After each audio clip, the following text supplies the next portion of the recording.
Halo, semua. Selamat datang kembali di Cerita Momo. Tempatnya cerita inspiratif dan motivasi yang akan mengubah hidup kamu. Sebelum kita mulai, yuk kenalan dulu. Komen di bawah dengan nama kamu, asal kotamu, dan ketik hadir. Nanti, di akhir video, Momo akan sapa satu persatu. Kali ini, Momo punya cerita yang bakal bikin kamu geleng-geleng kepala.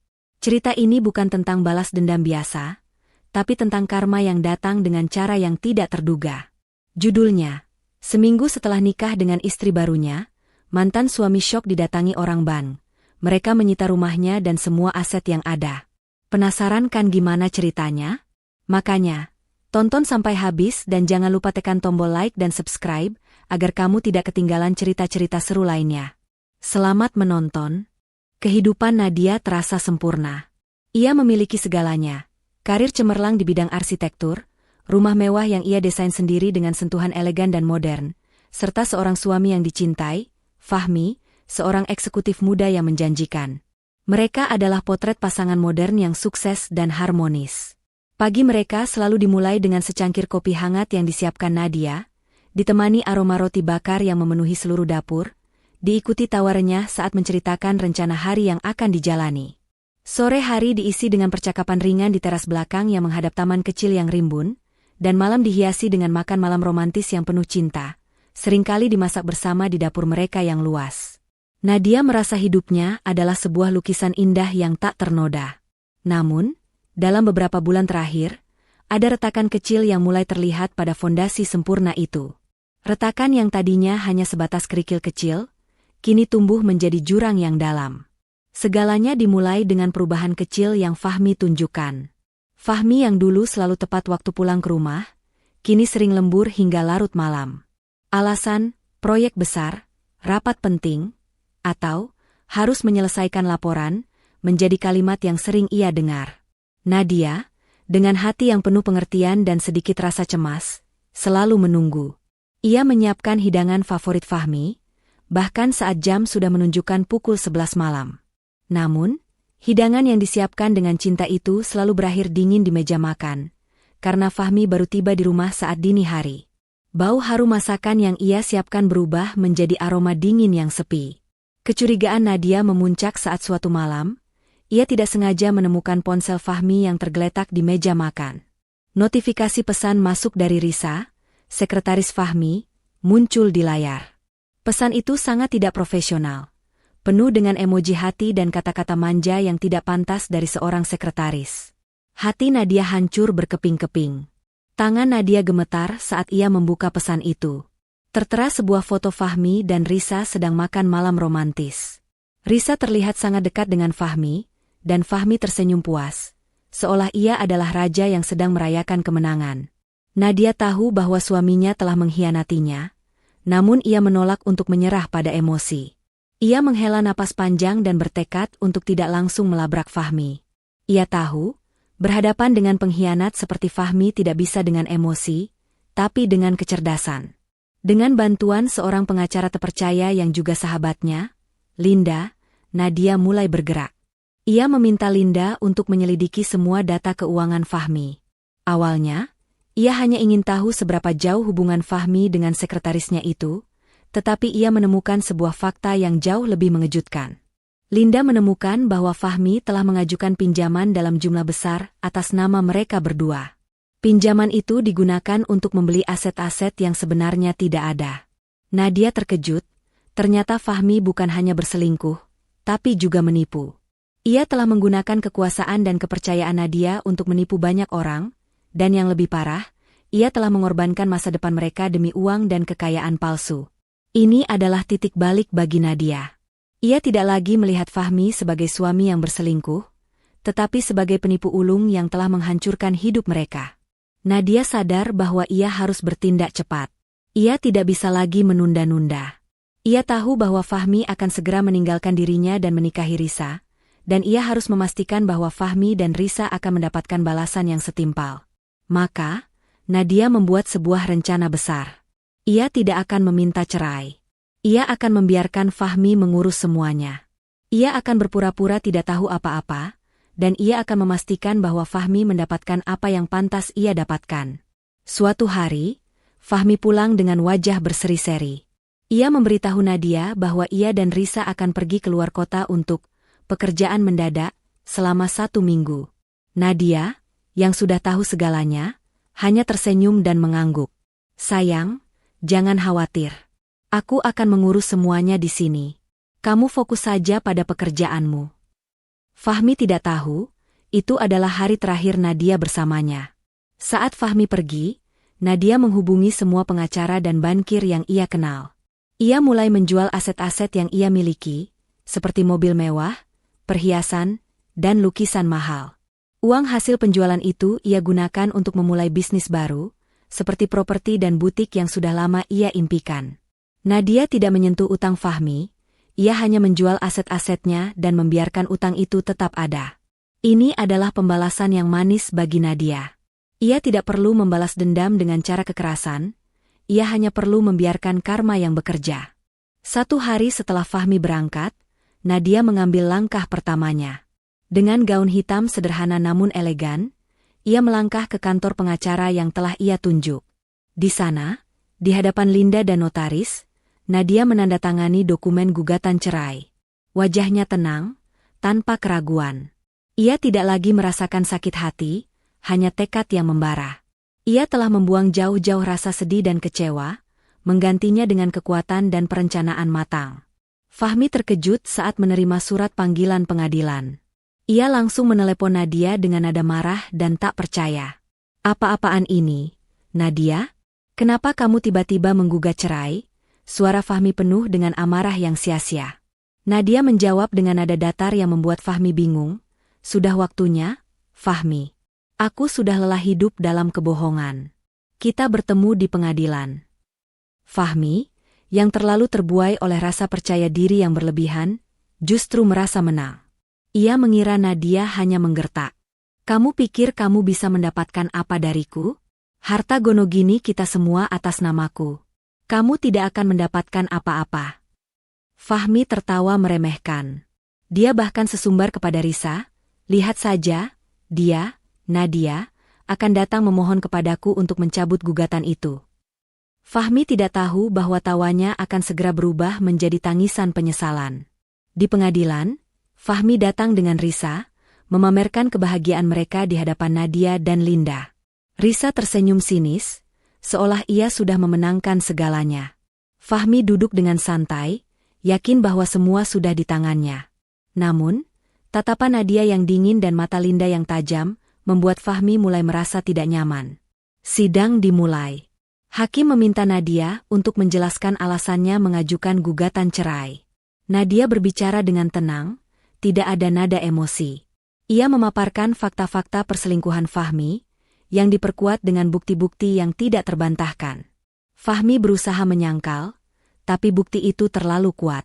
Setelah itu, giliran Linda, pengacara Nadia, yang berbicara. Linda menyerahkan tumpukan dokumen yang berisi bukti pengkhianatan Fahmi. Fahmi hanya menatap dokumen-dokumen itu dengan tatapan kosong. Yang mulia hakim, kata Linda, suaranya lantang, klien saya, Nadia, tidak hanya menjadi korban perselingkuhan, tetapi juga korban penipuan finansial. Fahmi menatap Linda dengan heran. Penipuan? Apa maksudmu? Linda melanjutkan, Fahmi telah mengajukan pinjaman dengan menjaminkan aset-aset yang sebenarnya tidak ada. Ia juga telah mengambil pinjaman lain atas nama Nadia, tanpa persetujuan klien saya.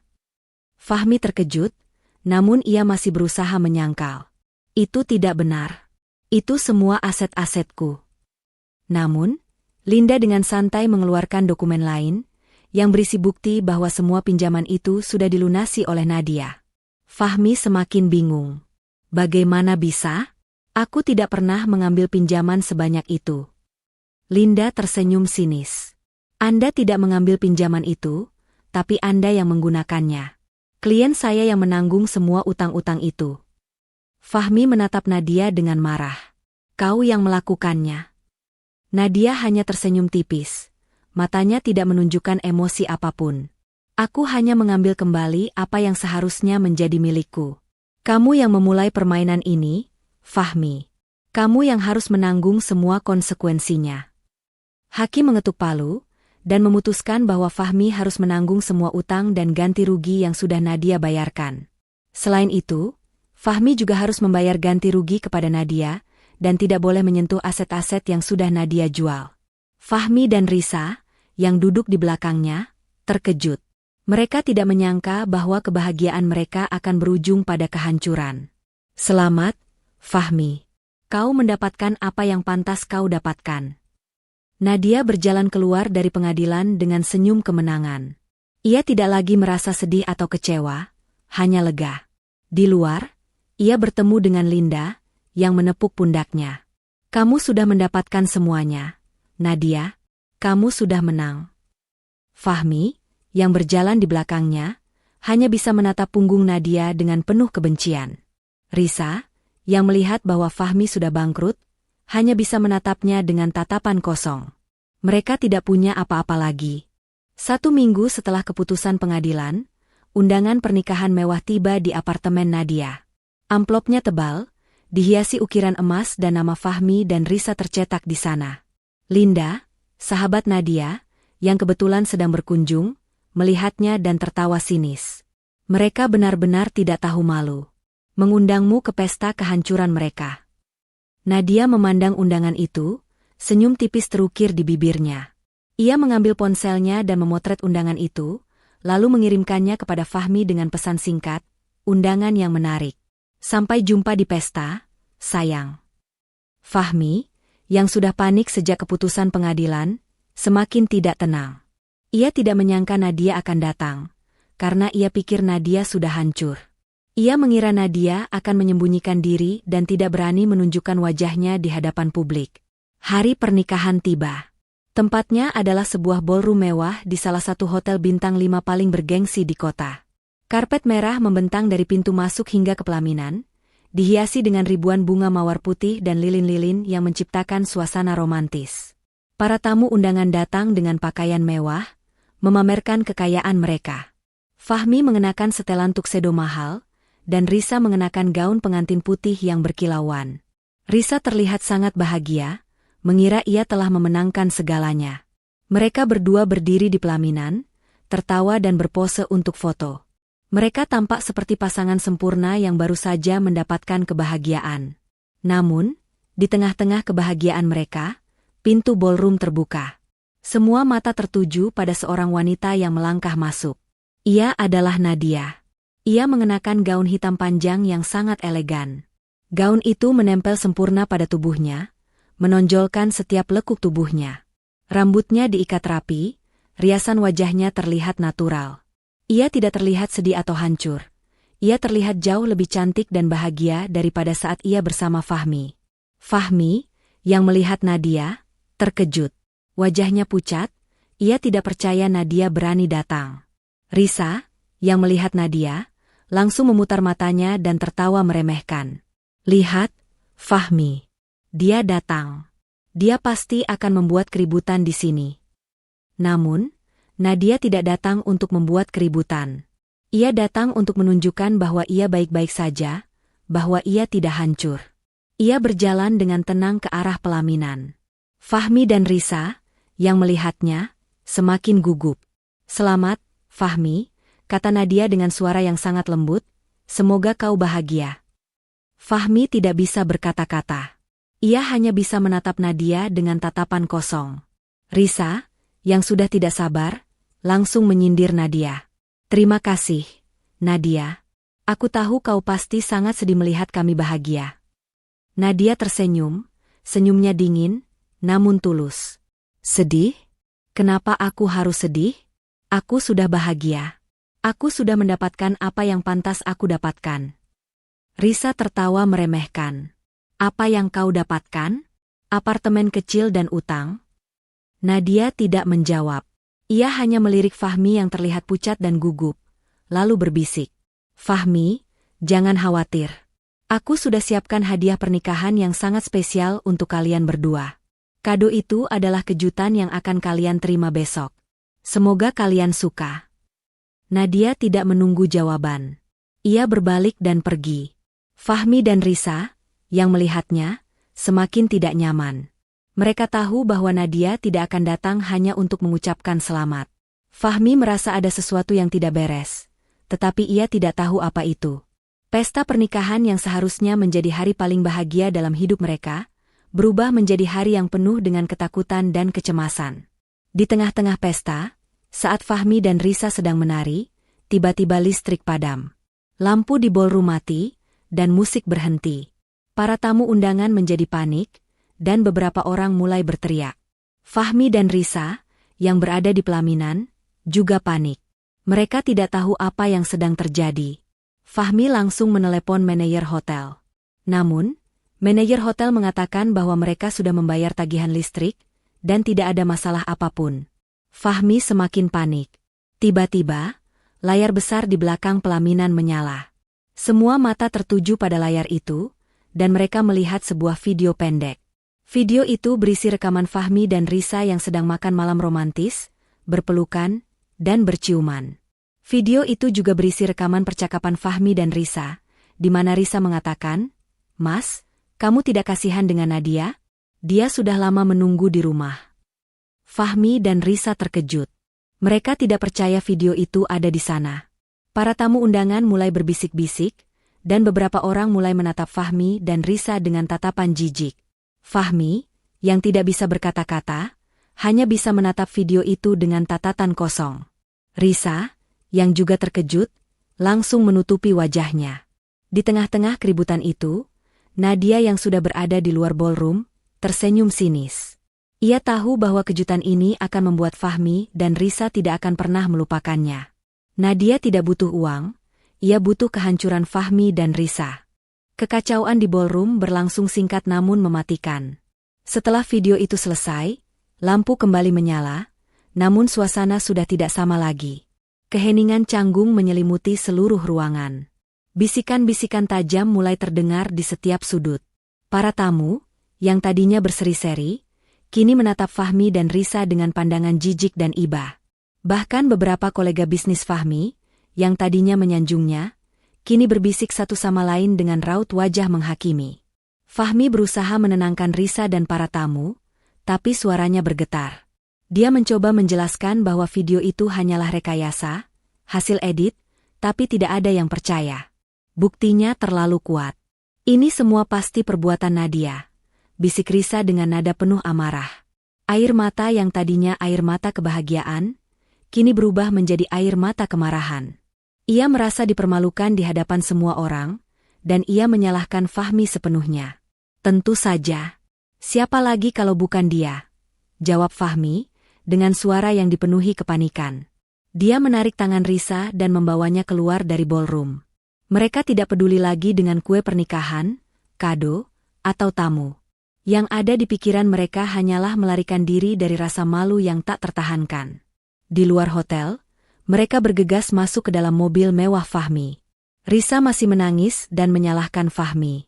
"Kau bilang semuanya sudah beres. Kau bilang dia tidak akan bisa berbuat apa-apa. Lihat sekarang, semua orang menertawakan kita," teriak Risa.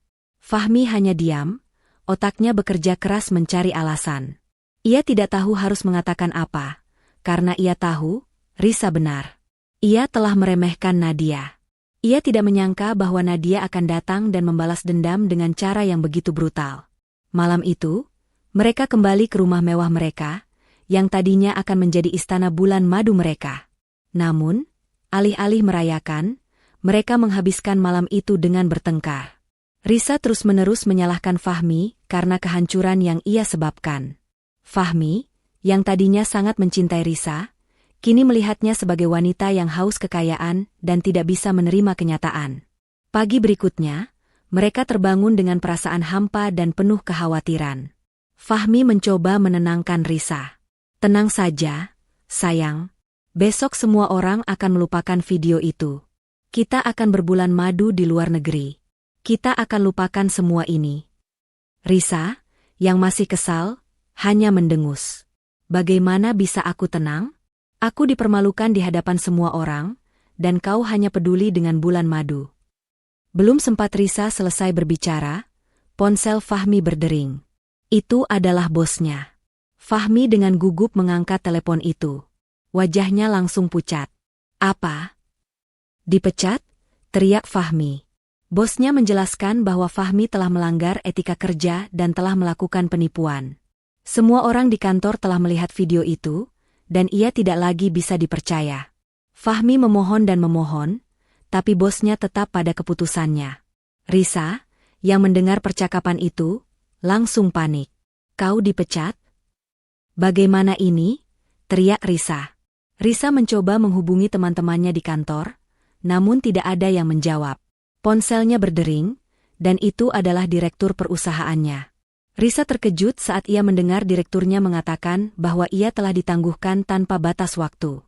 Mereka berdua duduk di sofa dengan wajah pucat, tidak bisa bergerak. Aset-aset mereka yang tadinya membuat mereka bahagia, kini menjadi saksi bisu dari kehancuran mereka. Belum sempat mereka mencerna kenyataan yang menyakitkan itu, bel pintu berbunyi. Fahmi berjalan ke pintu, berpikir itu mungkin pengiriman makanan. Namun, saat ia membuka pintu, ia melihat beberapa orang berpakaian rapi, dengan jas dan dasi. Mereka adalah orang-orang dari bank, dan mereka datang untuk menyita rumah itu. Apa yang kalian lakukan? Teriak Fahmi, dengan nada panik. Ini rumahku. Maaf, Tuan Fahmi, kata salah satu petugas, dengan nada tenang. Rumah ini sudah disita. Anda tidak lagi memilikinya. Anda sudah melanggar perjanjian. Dan Anda tidak membayar pinjaman yang Anda miliki. Fahmi terkejut, ia menatap petugas itu dengan tatapan kosong. Pinjaman? Aku tidak memiliki pinjaman, teriak Fahmi. Namun, petugas itu hanya menunjukkan dokumen-dokumen yang berisi nama Fahmi dan pinjaman-pinjaman yang ia ajukan. Lihat, ini adalah bukti bahwa Anda sudah melanggar perjanjian. Fahmi mengambil dokumen itu dan membaca dengan cepat. Ia tidak bisa berkata-kata. Ia tahu bahwa ini semua perbuatan Nadia. Dia telah menipu Fahmi. Ia telah menjual aset-asetnya dan meninggalkan utang yang sangat besar. Risa, yang melihat semua itu, langsung histeris. Ia tidak bisa menerima kenyataan. Tidak mungkin. Ini tidak benar. Semua ini palsu. Teriak Risa. Ia menendang meja dan melempar vas bunga. Kau yang melakukannya. Kau yang menyebabkan semua ini, teriak Risa kepada Fahmi. Fahmi tidak bisa berkata-kata. Ia hanya bisa menatap Risa dengan tatapan kosong.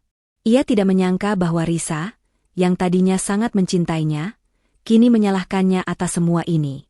Di tengah-tengah kekacauan itu, ada mobil derek datang. Mobil itu datang untuk mengambil 2 mobil mewah Fahmi. Fahmi, yang melihat itu, langsung berlari keluar. Tidak. Kalian tidak bisa melakukannya. Itu mobilku, teriak Fahmi. Namun, petugas itu hanya menunjukkan dokumen yang berisi nama Nadia dan penjualan mobil-mobil itu. Maaf, Tuan Fahmi. Mobil-mobil ini sudah dijual. Anda tidak lagi memilikinya. Fahmi, yang tidak bisa berkata-kata, hanya bisa menatap mobil-mobil itu dengan penuh penyesalan. Ia tahu bahwa ini semua salahnya. Ia telah meremehkan Nadia, dan ia telah mengorbankan segalanya demi Risa, yang kini menyalahkannya. Fahmi dan Risa, yang tadinya adalah pasangan paling bahagia, kini berdiri di pinggir jalan, di depan rumah yang tadinya akan menjadi istana mereka. Mereka tidak punya apa-apa lagi. Mereka tidak punya rumah, uang, atau bahkan tempat tinggal. Mereka hanya punya satu sama lain, dan itu pun tidak cukup. Risa, yang tadinya sangat mencintai Fahmi, kini menatapnya dengan tatapan jijik. Ia tidak lagi melihat Fahmi sebagai pria yang kaya, tetapi sebagai pria yang miskin. Nadia, yang melihat semua itu dari kejauhan, hanya tersenyum. Ia tahu bahwa ini adalah awal dari kehancuran mereka. Ia tidak perlu membalas dendam. Ia hanya perlu membiarkan karma yang bekerja. Setelah diusir dari rumah mewah, Fahmi dan Risa duduk di pinggir jalan dengan pandangan kosong. Koper-koper berisi pakaian mahal mereka teronggok di samping mereka, ironi pahit dari kehidupan yang baru saja mereka tinggalkan.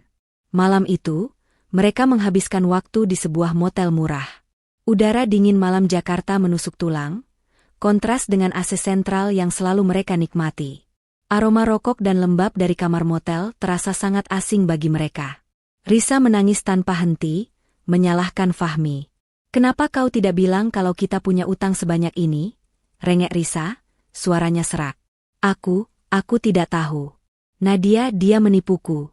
Jawab Fahmi, dengan suara bergetar. Dia menjual semua asetku, dan dia yang menyebabkan semua ini. Risa menatap Fahmi dengan mata bengkak. Aku tidak peduli. Kau yang menyebabkan semua ini.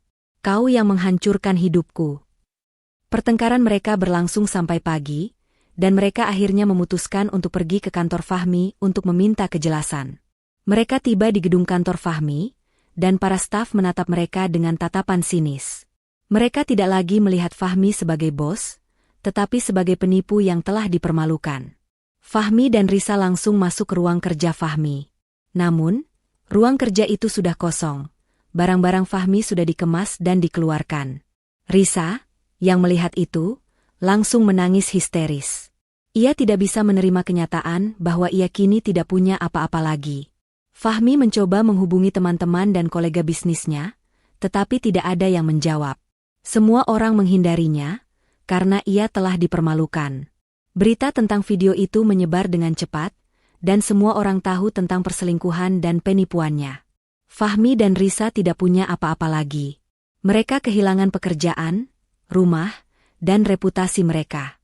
Saat mereka berdua duduk di bangku taman kota, Fahmi tiba-tiba melihat Nadia. Nadia, yang mengenakan setelan kantor yang elegan, sedang berjalan dengan seorang pria tampan. Pria itu terlihat sangat ramah dan menawan. Fahmi, yang melihat Nadia, langsung berdiri. Ia berjalan mendekati Nadia, dan ia melihat Nadia tersenyum. Senyum itu sangat tulus, dan Nadia terlihat sangat bahagia. Fahmi tidak bisa berkata-kata. Ia tidak bisa percaya bahwa Nadia, yang tadinya sangat mencintainya, kini bisa bahagia tanpa dirinya. Nadia? Panggil Fahmi dengan suara serak. Nadia menoleh, dan ia melihat Fahmi dan Risa, yang terlihat seperti tunawisma. Nadia tidak menunjukkan emosi apapun. Ia hanya menatap mereka dengan tatapan datar. Pria yang bersama Nadia, yang ternyata adalah mantan bos Fahmi, terkejut. Fahmi? Risa? Apa yang kalian lakukan di sini? Tanya mantan bos Fahmi. Fahmi dan Risa terkejut. Mereka tidak menyangka bahwa mantan bos Fahmi akan ada di sana. Fahmi mencoba menjelaskan, "Tuan, ini semua salah paham. Ini semua perbuatan Nadia. Dia yang menyebabkan semua ini." Mantan bos Fahmi tertawa sinis. "Salah paham? Fahmi, saya sudah tahu semuanya. Saya sudah melihat video itu. Anda tidak hanya berselingkuh, tetapi juga menipu perusahaan. Anda yang menyebabkan semua ini. Anda tidak pantas bekerja di perusahaan ini." Fahmi dan Risa terkejut. Mereka tidak menyangka bahwa mantan bos Fahmi akan mengatakan itu. Mereka berdua terdiam, tidak bisa berkata-kata. Nadia, yang melihat itu, tersenyum tipis. "Mantan bos Fahmi, maafkan saya. Saya tidak tahu Anda akan bertemu mereka di sini." Mantan bos Fahmi tersenyum. "Tidak masalah, Nadia. Kamu yang membeberkan semuanya kepadaku. Kamu adalah orang yang cerdas. Kamu pantas mendapatkan yang lebih baik." Fahmi dan Risa terkejut. Mereka tidak menyangka bahwa Nadia yang membeberkan semua rahasia Fahmi. Mereka berdua tidak bisa berkata-kata. Fahmi, yang tadinya ingin membalas dendam, kini tahu bahwa ia sudah hancur. Ia tidak bisa lagi berbuat apa-apa. Ia hanya bisa menatap Nadia dengan penuh penyesalan. Nadia dan mantan bos Fahmi, yang ternyata adalah bos barunya, pergi. Fahmi dan Risa hanya bisa menatap punggung mereka dengan penuh kebencian. Mereka tahu bahwa mereka tidak punya apa-apa lagi. Mereka telah kehilangan segalanya. 1 bulan berlalu sejak Fahmi dan Risa kehilangan segalanya. Sejak kejadian memalukan di pernikahan mereka, kehidupan mereka telah berubah total. Mereka terpaksa tinggal di sebuah kontrakan kecil di pinggiran kota. Dindingnya kusam, catnya mengelupas, dan atapnya sering bocor saat hujan. Aroma apek dan lembab dari kamar itu membuat Risa sering mual. Risa, yang tadinya selalu mengenakan pakaian desainer dan tas mewah, kini terpaksa mengenakan pakaian bekas yang ia beli di pasar loak. Ia sangat membenci kehidupan ini, dan ia menyalahkan Fahmi sepenuhnya. Aku tidak bisa lagi hidup seperti ini, Fahmi, teriak Risa suatu malam. Suaranya serak dan dipenuhi keputusasaan. Kau yang menyebabkan semua ini. Kau bilang kau akan membuatku bahagia. Kau bilang kau akan memberiku segalanya. Tapi lihat sekarang. Kita tidak punya apa-apa. Fahmi, yang sedang makan mie instan di sudut ruangan, hanya bisa diam. Ia sudah terbiasa dengan omelan Risa. Sejak mereka kehilangan segalanya, Risa tidak pernah berhenti menyalahkannya. Fahmi merasa lelah. Ia tidak lagi melihat Risa sebagai wanita yang dicintainya, tetapi sebagai beban. Wanita yang tadinya terlihat sangat cantik dan menawan, kini terlihat sangat buruk dan jelek. Ia tidak lagi melihat Risa sebagai wanita impiannya, tetapi sebagai wanita yang menghancurkan hidupnya. Kau tahu, Risa, kata Fahmi dengan suara dingin. Kau yang merayuku. Kau yang membuatku jatuh cinta padamu. Kau yang membuatku mengkhianati Nadia. Kau yang membuatku kehilangan segalanya. Risa terkejut. Ia tidak menyangka Fahmi akan mengatakan itu. Kau menyalahkanku? Teriak Risa, matanya melotot. Aku tidak pernah memintamu untuk berselingkuh. Aku tidak pernah memintamu untuk menipu istrimu. Tidak, kata Fahmi, suaranya sangat datar. Tapi kau selalu berada di sisiku. Kau selalu memujiku. Kau selalu membuatku merasa seperti raja. Kau selalu membuatku lupa bahwa aku sudah punya istri. Kau adalah pelakor. Risa tidak bisa berkata-kata. Ia langsung menangis histeris, dan ia melempar piring mie instan yang Fahmi pegang. Piring itu pecah, dan mie instan itu berceceran di lantai. Fahmi tidak menunjukkan emosi apapun. Ia hanya menatap Risa dengan tatapan kosong.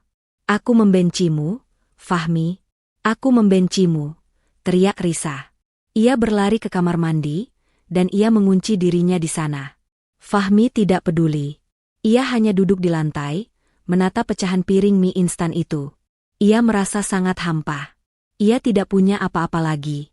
Ia tidak punya pekerjaan, uang, dan ia tidak punya Risa. Di sisi lain kota, Nadia memulai hidup barunya. Ia tidak lagi tinggal di apartemen yang ia tinggali bersama Fahmi. Ia pindah ke sebuah rumah mewah yang lebih besar dan lebih modern. Rumah itu tidak lagi dipenuhi dengan kenangan Fahmi, tetapi dipenuhi dengan kenangan yang ia buat sendiri. Ia memiliki sebuah kantor kecil di rumah itu, dan ia menghabiskan sebagian besar waktunya di sana. Nadia telah berhasil memulai bisnis baru, sebuah perusahaan properti. Nadia tidak menyentuh uang yang ia miliki, ia hanya menggunakan uang yang ia dapatkan dari penjualan aset-aset Fahmi. Nadia telah membuktikan kepada dirinya sendiri, bahwa ia bisa mendapatkan segalanya tanpa bantuan Fahmi. Nadia tidak lagi hidup sendirian. Ia memiliki banyak teman baru, dan ia sering menghabiskan waktu dengan mereka. Ia pergi ke spa, makan malam di restoran mewah, dan pergi berlibur ke luar negeri. Nadia terlihat sangat bahagia, dan ia tidak pernah menyesal telah meninggalkan Fahmi. Ia tahu, ia telah membuat keputusan yang benar. Suatu hari, Nadia bertemu dengan mantan bos Fahmi di sebuah acara amal. Nadia tersenyum dan menyapa mantan bosnya. Tuan, terima kasih banyak atas bantuan Anda. Saya tidak tahu harus berterima kasih bagaimana. Mantan bos Fahmi tersenyum. Nadia, kamu yang pantas mendapatkan semua ini. Kamu adalah wanita yang cerdas. Kamu pantas mendapatkan yang lebih baik. Nadia tidak bisa berkata-kata. Ia hanya tersenyum dan mengangguk. Mantan bos Fahmi melanjutkan, saya baru saja mendapatkan informasi tentang Fahmi. Dia dan Risa sedang mencari pekerjaan. Mereka sudah mencoba di banyak tempat, tapi tidak ada yang mau menerima mereka. Nadia tidak menunjukkan emosi apapun. Ia hanya tersenyum, senyumnya dingin, namun tulus. Saya sudah menduganya. Mereka berdua tidak akan bisa bertahan hidup. Mereka sudah terlalu terbiasa dengan kehidupan mewah. Mantan bos Fahmi mengangguk. Itu benar. Saya rasa, mereka berdua akan mendapatkan apa yang pantas mereka dapatkan. Anda tahu, Nadia, perusahaan saya sedang mencari manajer senior. Anda mau mencoba? Nadia terkejut. Ia tidak menyangka mantan bos Fahmi akan menawarkan pekerjaan. Ia tersenyum, tentu, Tuan. Saya sangat senang. Saya akan memberikan yang terbaik. Nadia tidak hanya mendapatkan pekerjaan, ia juga mendapatkan promosi. Ia menjadi manajer senior di sebuah perusahaan properti. Ia memiliki kantor besar, gaji yang sangat tinggi, dan banyak asisten. Ia tidak lagi harus bekerja keras seperti dulu. Ia hanya perlu memimpin, dan ia melakukannya dengan sangat baik. Di sisi lain, Fahmi dan Risa, yang sudah putus asa, terpaksa mengambil pekerjaan kasar. Fahmi bekerja sebagai pengemudi ojek online, dan Risa bekerja sebagai pelayan di sebuah warung makan kecil. Mereka berdua sangat membenci pekerjaan itu. Gaji mereka sangat kecil, dan mereka tidak bisa menabung apapun. Mereka berdua hanya bisa makan mie instan setiap malam. Suatu malam, saat Fahmi sedang mengantar pesanan, ia melihat Risa sedang berjalan dengan seorang pria tampan. Pria itu terlihat sangat kaya, dan ia sedang memegang tas belanjaan mahal. Fahmi langsung turun dari motornya dan berjalan mendekati Risa. "Risa, apa yang kau lakukan di sini?" tanya Fahmi. Risa terkejut. Ia tidak menyangka akan bertemu Fahmi. Aku sedang mengantar pesanan." "Mengantar pesanan? Sejak kapan kau bekerja di restoran mewah?" tanya Fahmi, dengan nada sinis. Risa tidak bisa berkata-kata. Ia hanya menatap Fahmi dengan tatapan kosong. Pria yang bersama Risa, yang ternyata adalah bos barunya, terkejut. "Siapa dia, Risa?" tanya bosnya. Risa tidak menjawab. Ia hanya menatap Fahmi dengan tatapan jijik. Fahmi, yang sudah tidak sabar, langsung menyindir Risa. "Kau tahu, Risa, kau tidak bisa menipu semua orang. Kau adalah pelakor. Kau hanya butuh uang." Risa tidak bisa berkata-kata. Ia langsung menangis. Pria yang bersama Risa, yang mendengar percakapan itu, langsung menatap Fahmi dengan tatapan jijik. "Kau tahu, Fahmi, aku tidak menyangka kau akan seperti ini. Kau sudah kehilangan segalanya. Kau tidak punya apa-apa lagi. Kau tidak punya uang, rumah, dan bahkan istri." Fahmi terkejut. Ia menatap pria itu dengan tatapan kosong. Ia tidak menyangka pria itu akan mengatakan itu. Ia tidak tahu bahwa pria itu adalah bos Risa. Di tengah-tengah keributan itu, Risa, yang sudah tidak bisa menahan malu, langsung berlari. Fahmi tidak bisa berbuat apa-apa. Ia hanya bisa menatap punggung Risa dengan penuh penyesalan. Ia tahu, ia telah kehilangan segalanya. Ia tidak punya apa-apa lagi. Ia tidak punya uang, rumah, dan bahkan wanita yang dicintainya. Di sisi lain, Nadia, yang sedang makan malam dengan mantan bos Fahmi, yang kini menjadi tunangannya, tersenyum. Ia tidak tahu apa yang terjadi, tetapi ia tahu, ia sudah memenangkan semuanya. Ia tidak butuh Fahmi atau Risa. Ia hanya butuh kebahagiaan. Dan ia sudah menemukannya. Fahmi, yang kini kembali menjadi tunawisma, duduk di pinggir jalan. Ia tidak punya apa-apa lagi. Ia telah kehilangan segalanya. Ia hanya bisa menatap langit yang gelap, dan ia menangis. Ia tahu, ia telah membuat kesalahan yang sangat besar. Ia telah mengkhianati Nadia. Ia telah menipu semua orang. Dan ia telah mendapatkan balasan yang pantas ia dapatkan. Ia tahu, ini adalah awal dari kehancuran totalnya. 1 bulan kemudian, kehidupan Fahmi dan Risa semakin terpuruk. Gaji Fahmi sebagai pengemudi ojek online dan Risa sebagai pelayan warung makan tidak cukup untuk menutupi kebutuhan sehari-hari, apalagi utang-utang yang menumpuk. Mereka berdua terpaksa menjual barang-barang yang masih tersisa, seperti perhiasan dan pakaian mahal, hanya untuk bertahan hidup. Namun, itu pun tidak cukup. Utang-utang yang mereka miliki semakin membengkak, dan para penagih utang mulai mendatangi mereka setiap hari. Suatu hari, saat Risa sedang bekerja, tiba-tiba seorang pria yang mengenakan jas hitam datang. Pria itu menatap Risa dengan tatapan dingin, dan ia mengatakan, "Nyonya Risa, Anda memiliki utang yang sangat besar. Jika Anda tidak bisa membayarnya, kami akan menyita aset-aset Anda." Risa terkejut. Ia tidak tahu bahwa ia memiliki utang. Ia menatap pria itu dengan tatapan kosong. "Utang? Aku tidak memiliki utang." Pria itu tersenyum sinis. "Anda lupa, Nyonya? Anda adalah istri Tuan Fahmi. Semua utang Tuan Fahmi adalah utang Anda juga. Dan Anda juga memiliki utang atas nama Anda sendiri. Anda telah mengambil pinjaman dari Tuan Fahmi, dan Anda tidak pernah membayarnya. Risa terkejut. Ia tidak bisa berkata-kata. Ia tahu bahwa pria itu benar. Fahmi telah menipunya. Fahmi telah menggunakan namanya untuk mengambil pinjaman. Di sisi lain, Fahmi, yang sedang mengantar pesanan, tiba-tiba menerima telepon dari bosnya. Bosnya, yang tidak tahu apa-apa tentang utang Fahmi, mengatakan bahwa Fahmi tidak lagi bisa bekerja di sana. Fahmi terkejut. Kenapa, Tuan? Aku sudah bekerja keras. Aku tidak pernah melakukan kesalahan. Bosnya tertawa sinis. Fahmi, kamu lupa? Kamu sudah tidak memiliki pekerjaan. Kamu sudah dipecat. Dan sekarang, perusahaan kita sedang mengalami krisis.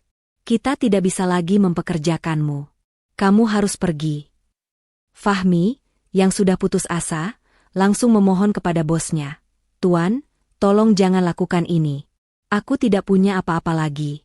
Aku tidak punya uang, rumah, atau bahkan tempat tinggal. Bosnya, yang tidak peduli, langsung menutup teleponnya. Fahmi, yang tidak bisa berkata-kata, hanya bisa menatap ponselnya dengan tatapan kosong. Ia tahu bahwa ia sudah hancur. Ia tidak punya apa-apa lagi. Di malam hari, Fahmi kembali ke kontrakan. Risa sedang menangis di sudut ruangan, memeluk koper-koper mereka yang sudah kosong. Fahmi, kita sudah tidak punya apa-apa lagi. Tangis Risa. Kita tidak punya rumah, uang, atau bahkan tempat tinggal. Kita sudah hancur. Fahmi, yang tidak bisa berkata-kata, hanya bisa memeluk Risa. Ia merasa sangat hampa. Ia tidak tahu harus melakukan apa. Ia tahu bahwa ini semua salahnya. Ia telah menipu Nadia, dan ia telah menipu Risa. Ia telah mengorbankan segalanya demi kekayaan, dan sekarang ia tidak punya apa-apa lagi. Belum sempat mereka mencerna kenyataan yang menyakitkan itu, bel pintu berbunyi. Fahmi berjalan ke pintu, dan ia melihat seorang pria yang mengenakan seragam polisi. Pria itu mengatakan, Tuan Fahmi, Anda ditangkap atas tuduhan penipuan. Anda telah menipu perusahaan Anda, dan Anda telah menipu banyak orang. Anda harus ikut saya. Fahmi dan Risa terkejut. Mereka tidak menyangka bahwa Fahmi akan ditangkap. Fahmi mencoba menjelaskan, Tuan, ini semua salah paham. Ini semua perbuatan Nadia. Dia yang menyebabkan semua ini. Pria itu tertawa sinis. Salah paham? Tuan, kami sudah memiliki semua bukti. Kami sudah tahu semuanya. Nadia yang membeberkan semuanya kepada kami. Nadia sudah bekerja sama dengan kami sejak awal. Dan dia yang akan menjadi saksi utama dalam kasus Anda. Fahmi dan Risa terkejut. Mereka tidak menyangka bahwa Nadia yang membeberkan semua rahasia Fahmi. Mereka berdua tidak bisa berkata-kata. Fahmi, yang tadinya ingin membalas dendam, kini tahu bahwa ia sudah hancur. Ia tidak bisa lagi berbuat apa-apa. Ia hanya bisa menatap Risa dengan penuh penyesalan. Risa, yang melihat semua itu, langsung histeris. Ia tidak bisa menerima kenyataan bahwa Fahmi akan ditangkap. Ia tahu bahwa ia akan sendirian. Ia tidak punya apa-apa lagi. Ia tidak punya uang, rumah, atau bahkan tempat tinggal. Ia hanya punya satu sama lain, dan sekarang itu pun tidak ada. Pria itu membawa Fahmi pergi. Risa hanya bisa menangis di sudut ruangan, memeluk koper-koper mereka yang sudah kosong. Ia merasa sangat hampa. Ia tidak tahu harus melakukan apa. Ia tahu bahwa ia sudah hancur. Ia tidak punya apa-apa lagi. Ia tidak punya uang, rumah, atau bahkan tempat tinggal. Ia hanya punya satu sama lain, dan sekarang itu pun tidak ada. Di sisi lain, Nadia, yang sedang menikmati makan malam romantis dengan tunangannya, tersenyum. Ia tidak tahu apa yang terjadi, tetapi ia tahu, ia sudah memenangkan semuanya. Ia tidak butuh Fahmi atau Risa. Ia hanya butuh kebahagiaan. Dan ia sudah menemukannya. Fahmi, yang kini berada di dalam sel penjara, duduk di sudut ruangan. Ia tidak punya apa-apa lagi. Ia telah kehilangan segalanya. Ia hanya bisa menatap langit yang gelap, dan ia menangis. Ia tahu, Ia telah membuat kesalahan yang sangat besar. Ia telah mengkhianati Nadia. Ia telah menipu semua orang. Dan ia telah mendapatkan balasan yang pantas ia dapatkan. Ia tahu, ini adalah awal dari kehancuran totalnya. Beberapa bulan berlalu. Fahmi kini mendekam di penjara, menjalani hari-harinya yang penuh penyesalan. Ia telah kehilangan segalanya, pekerjaan, rumah, uang, dan yang terpenting, kebebasannya. Ia menyadari betapa bodohnya ia telah mengkhianati Nadia, wanita yang tulus mencintainya dan mendukungnya. Ia menyesali semua perbuatannya, dan ia tahu bahwa ia tidak akan pernah bisa mendapatkan Nadia kembali. Di luar, Risa juga menjalani hidup yang sulit. Ia kini bekerja sebagai pelayan di sebuah warung makan kecil, dan ia sering mendapatkan omelan dari bosnya. Ia sangat membenci pekerjaannya, dan ia membenci hidupnya. Ia menyesali semua perbuatannya, dan ia tahu bahwa ia tidak akan pernah bisa mendapatkan Fahmi kembali.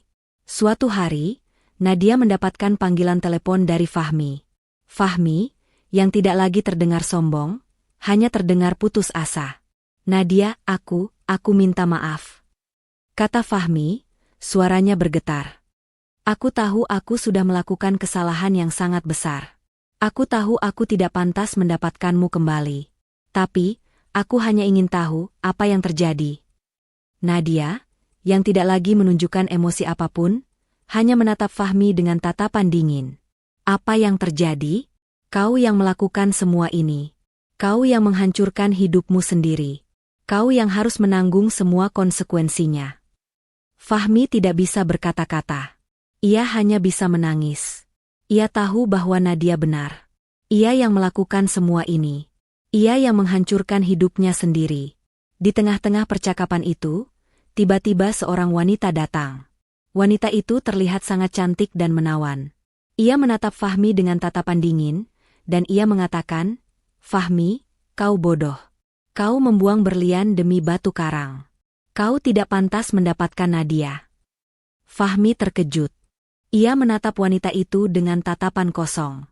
Ia tidak menyangka wanita itu akan ada di sana. Wanita itu adalah Ibu Risa. Fahmi menatap Ibu Risa dengan tatapan kosong. "Ibu Risa? Apa yang kau lakukan di sini?" Ibu Risa tertawa sinis. "Apa yang aku lakukan di sini? Aku datang untuk melihatmu hancur. Kau pikir kau bisa menipuku? Kau pikir kau bisa menggunakan anakku?" Fahmi terkejut. Ia tidak bisa berkata-kata. Ia tahu bahwa Ibu Risa benar. Ia telah menggunakan Risa. Ia telah menipu Risa. Ibu Risa melanjutkan, "Kau tahu, Fahmi? Kau tidak tahu siapa Risa sebenarnya. Risa adalah seorang penipu. Dia adalah seorang penipu ulung yang telah menipu banyak pria. Dia adalah seorang penipu yang telah menipu Nadia." Fahmi terkejut. Ia tidak bisa berkata-kata. Ia tidak menyangka bahwa Risa adalah seorang penipu. Ia tidak menyangka bahwa Risa adalah seorang penipu ulung yang telah menipu banyak pria. Ibu Risa melanjutkan, "Risa, dia bukanlah wanita yang cantik dan menawan. Dia adalah seorang penipu yang telah melakukan operasi plastik. Dia telah menipu semua orang. Dan dia telah menipumu." Fahmi terkejut. Ia tidak bisa berkata-kata. Ia menatap Ibu Risa dengan tatapan kosong. Ia tidak menyangka bahwa Risa adalah seorang penipu. Ia tidak menyangka bahwa Risa adalah seorang penipu ulung yang telah menipu banyak pria. Di tengah-tengah percakapan itu, tiba-tiba Nadia datang.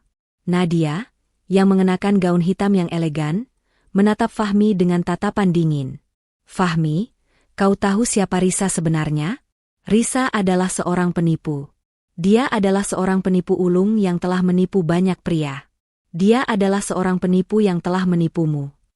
Fahmi terkejut. Ia tidak bisa berkata-kata. Ia menatap Nadia dengan tatapan kosong.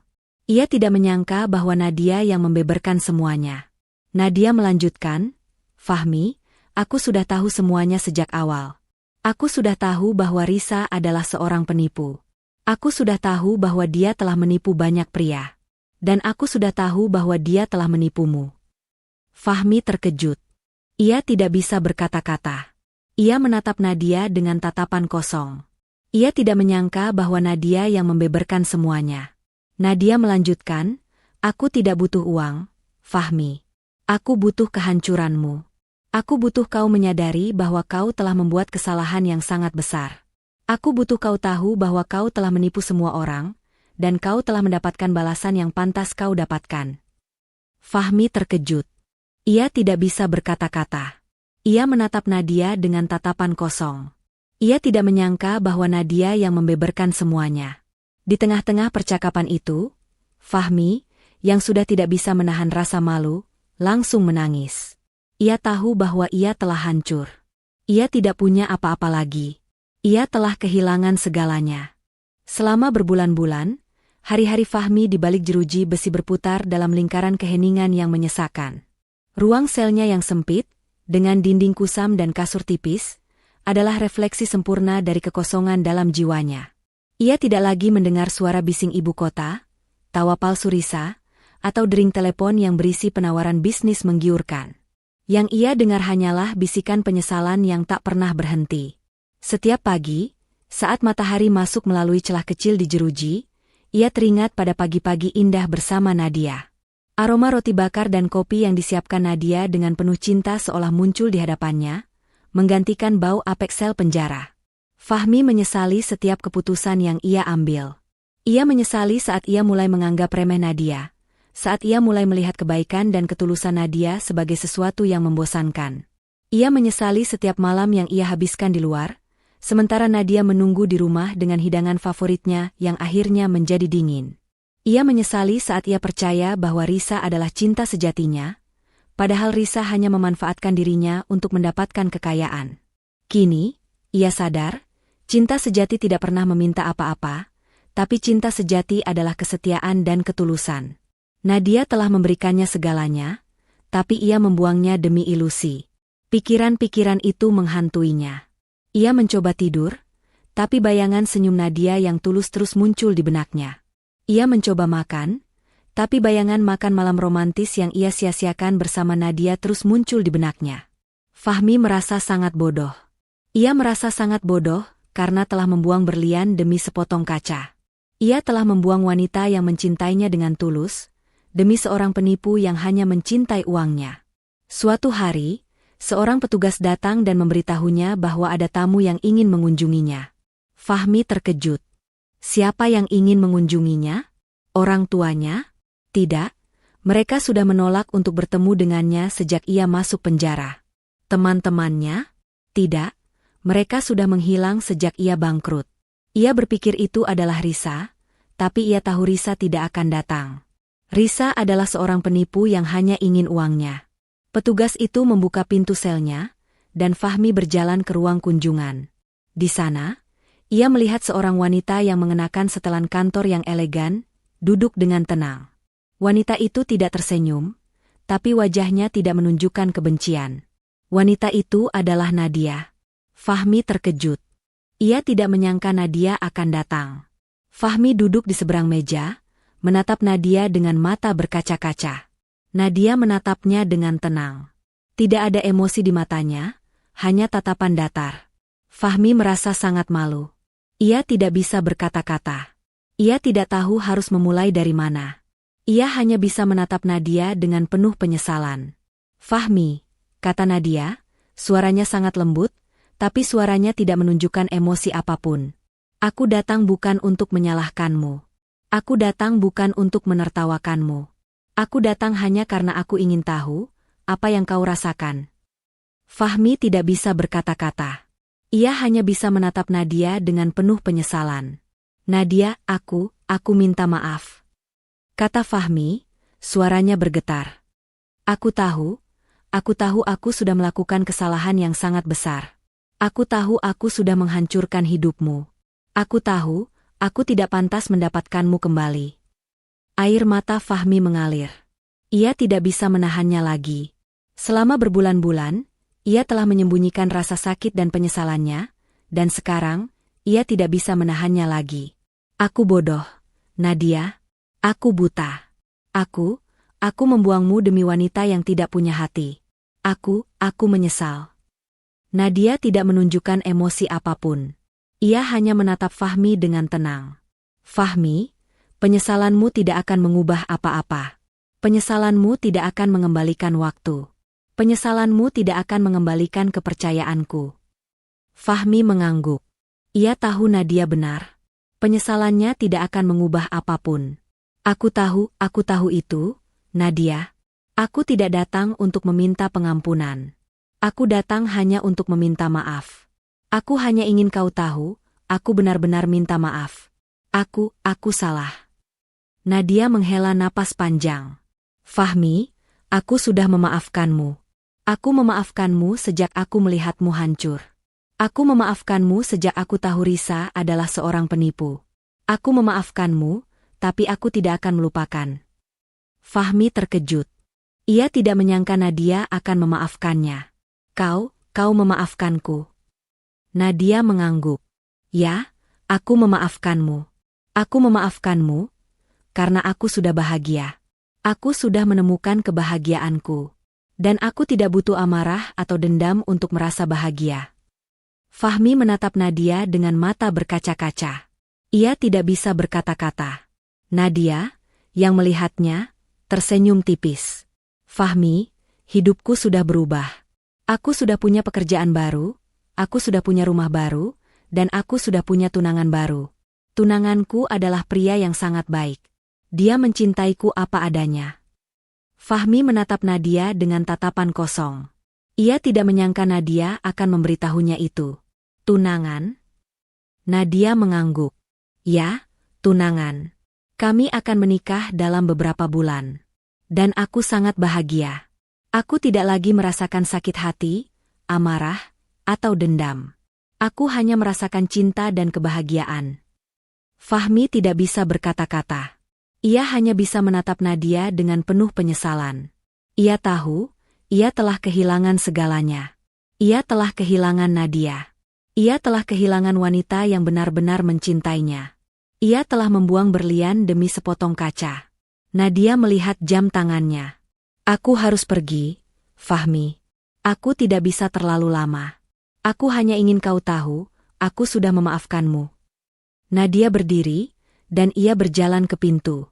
Fahmi, yang tidak bisa berkata-kata, hanya bisa menatap punggung Nadia. Nadia, tunggu, teriak Fahmi. Nadia berhenti. Ia menoleh ke arah Fahmi. Ada apa? Terima kasih karena kau sudah datang. Terima kasih karena kau sudah memaafkanku. Aku tidak akan pernah melupakan kebaikanmu. Nadia tersenyum, senyumnya dingin, namun tulus. Sama-sama, Fahmi. Aku harap kau bisa belajar dari semua ini. Aku harap kau bisa menemukan kedamaian. Nadia membuka pintu, dan ia keluar dari ruang kunjungan. Fahmi, yang kini kembali sendirian, duduk di seberang meja. Ia tidak lagi merasakan amarah, kebencian, atau dendam. Ia hanya merasakan penyesalan yang mendalam. Ia tahu, ia telah kehilangan segalanya. Tapi, ia juga tahu, ia bisa memulai dari awal. Ia bisa menjadi orang yang lebih baik. Fahmi, yang kini kembali ke selnya, melihat keluar jendela. Ia melihat langit yang gelap, dan ia melihat bintang-bintang yang berkelap-kelip. Ia tahu, ia telah membuat kesalahan yang sangat besar, tapi ia juga tahu, ia bisa belajar dari kesalahan itu. Ia bisa memulai dari awal. Ia bisa menjadi orang yang lebih baik. Ia bisa menemukan kedamaian. Waktu adalah hakim yang paling adil. Berbulan-bulan berlalu sejak pertemuan terakhir Fahmi dan Nadia di ruang kunjungan penjara. Kehidupan, yang sempat bergejolak seperti badai, kini mulai menemukan kedamaiannya. Meskipun bagi masing-masing individu, kedamaian itu datang dalam bentuk yang sangat berbeda. Di balik jeruji, Fahmi akhirnya menemukan arti kebebasan yang sesungguhnya. Bukan kebebasan untuk memiliki mobil mewah atau pergi ke pesta, melainkan kebebasan dari beban kebohongan dan kesombongan. Hari-harinya kini diisi dengan kegiatan yang dulunya ia pandang remeh. Ia menjadi salah satu narapidana yang paling aktif dalam program rehabilitasi, membantu mengajarkan mata pelajaran bisnis dan manajemen kepada sesama warga binaan. Ia menemukan kepuasan yang tulus dari berbagi ilmu, bukan untuk mendapatkan keuntungan, melainkan untuk membantu orang lain menghindari kesalahan yang sama seperti dirinya. Wajahnya yang dulu selalu angkuh dan penuh ambisi kini terlihat lebih tenang dan bijaksana. dengan garis-garis penyesalan yang mendalam namun juga menunjukkan penerimaan. Ia tidak lagi menyalahkan Nadia atau takdirnya. Ia telah berdamai dengan masa lalunya, menerima bahwa kehancuran itu adalah hasil dari pilihannya sendiri. Surat dari orang tuanya, yang akhirnya datang setelah sekian lama, membawanya pada penyesalan lain. Mereka menulis bahwa mereka tidak membencinya, hanya sedih melihatnya tersesat.